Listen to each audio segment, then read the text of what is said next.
Hi, I'm Gordon McIntyre-Kemp, Managing Director of Intelligize, the social media sales and marketing consultancy. I'm standing in the Hilton right now, where we've just had a really good event, a CBI Business Summit for 2010. Lots of leading business people sharing their thoughts about overcoming recession. But I also managed to get on the platform myself to have a chat with people about social media marketing, how social media could really drive their businesses forward and help them win more business.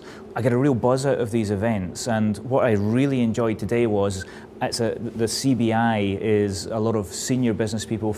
So what I really liked was I asked at the beginning of the seminar, I asked everybody, did they think social media was their most important tool in terms of raising sales performance in the next year? And only a few hands went up. How many people thought it was a waste of time? And quite a few hands went up.